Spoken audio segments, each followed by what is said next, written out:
Hello everyone, my name is Dr. Carlo Oller, and I'm an emergency physician producing medical education videos which can be found at PatientEducation.Video.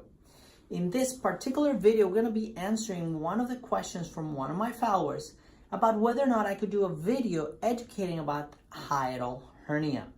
Now, we posted a video a few days ago about hernias related to the abdomen and groin area. And that's where that question came from. Well, a hernia is when any one part of the body finds its way through another part of the body through a weakened area, fascia or layers that have become weakened and opened up, and it can find its way through. So the hiatus is that hole in the middle of the diaphragm. The diaphragm is the big muscle that makes your lungs move up and down. The diaphragm has a hole that allows the esophagus and then the stomach to come through that hole. The esophagus comes through the hole and then dilates, becoming the stomach. When the stomach finds its way through that hole, that is called a hiatal hernia. In other words, the stomach, another part of the body, finds its way through the hole into an area it's not supposed to be there. There are two kinds of hiatal hernia. The first one is the sliding hiatal hernia, which is the one I just explained, where the stomach kind of just pushes away through that hole. And then the second type of hernia is called a paraesophageal hernia, in which the hernia actually pushes away around next to the esophagus. But this was potentially more serious, more dangerous, because it can kink the stomach, make it die or incarcerate, or even flipped on itself, causing a volvulus and other kinds of very serious, potentially surgical complications of hernia, especially of the hiatal hernia. Most people who have a hiatal hernia will have no symptoms at all, or very minimal symptoms like occasional heartburn, increased burping, sensation of feeling filled up easily. But some will develop a burning type pain in the chest that we call heartburn. And this type of people will have more kind of chronic, more serious, more persistent heartburn. The chest pain or that burning can go all the way up into the throat with an acid taste in the throat or metallic taste in the throat. They can present with chest pains, and sometimes when we do workups in the emergency department for chest pain, hiatal hernia is one of those things we need to think about, especially when we're shooting x-rays, to look at that section of the x-ray, make sure the patient doesn't have one of those. Also can present with trouble swallowing, and there's a difference between pain with swallowing and trouble swallowing. Pain will be odynophagia, and discomfort, difficulty, will be dysphagia. And they can have both, actually. Also, they can have a raspy voice or sore throat, especially in the mornings, because as they lay down, that acid keeps going up into the throat, into vocal cords. Chronic irritation can happen, causing a hoarse or voice and sore throat and so on. And then chronic cough or unexplained cough for the same reason. Chronic acid irritating the upper airway as they aspirate when they lay flat at night. Is there a test for hiatal hernia? Well, of course, there are many different tests. Most of the time we find this incidentally. That means we weren't meaning to find it, but we find it on a plain chest x-ray where we can see this large hiatal hernia. And we can see that because we see basically stomach contents on that x-ray. But also they can do swallow studies in which we have patients swallow a radiodense material. When we take pictures, we see that the radiodense material doesn't flow in a straight line and into the stomach, but it goes like this and dilates before it reaches the hiatus. So then we know there's a dilation there. There's part of the stomach in there.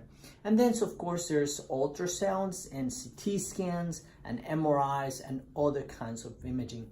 By far, the best study is going to be an endoscopy, actually putting you to sleep, putting a scope down and looking with a camera. If you find gastric mucosa before you've reached the diaphragm, basically your stomach is up above the diaphragm, meaning you have a hiatal hernia.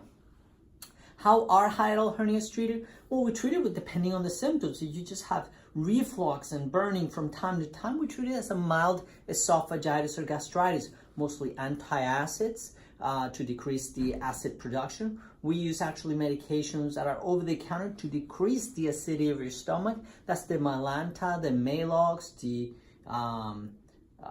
different buffers or medicines to make the acidity less in your stomach.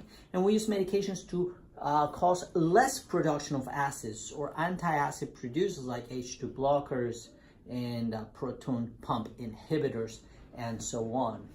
But ultimately, this is a mechanical problem. So if you want to treat it in a mechanical fashion, you have to decrease the amount of pressure going up and pushing this hernia up. So decreasing foods and increase the stomach bloatedness are going to help those symptoms. Losing weight is going to help those symptoms. And more living a healthy lifestyle is going to help too. At night, maybe sleeping on a little bit of an angle will decrease the amount of chronic acidity, making it up into your esophagus and upper chest, therefore decreasing symptoms. And decreasing the amounts of foods or different things that can decrease the ability of the body to keep the acid in the stomach and make it go up. So different foods and things will make this worse. So avoiding those are definitely going to help. I said before, this is more of a mechanical problem. So ultimately, if the symptoms are bad enough, you will require surgery. You gotta fix the hole. The more common surgery is gonna be a Nissen fundoplication, in which we basically redo the sphincter next to the diaphragm, and we basically create a new tight sphincter, and we pull the stomach down so that it doesn't continue to happen, that chronic reflux. There are newer techniques out there like putting rings and different mechanical things that are less invasive and possibly better, but that is something you're going to have to discuss probably with a cardiothoracic or gastrointestinal surgeon. There are complications of chronic reflux, not just daily discomfort and burning and burping and food satiety problems, but also chronic esophagitis, which is the chronic damage that occurs to the lower esophagus as this chronic acidity gets into your chest. Can cause changes in the structure of your lower esophagus, which can then lead to Barrett's esophagus, which is a precancerous condition. So this is something that chronically you want to manage, have a doctor who can follow through, have serious endoscopies over time, and eventually maybe get surgery. I hope this video was educational for you. I hope it answered many questions, and if it did not, leave a comment below. I'll do my best to get back to you or post a video follow-up with further questions, further education related to that question. My name is Dr. Carlo Oller. I am an emergency physician, and please visit PatientEducation.Video. Thank you so much. Bye-bye.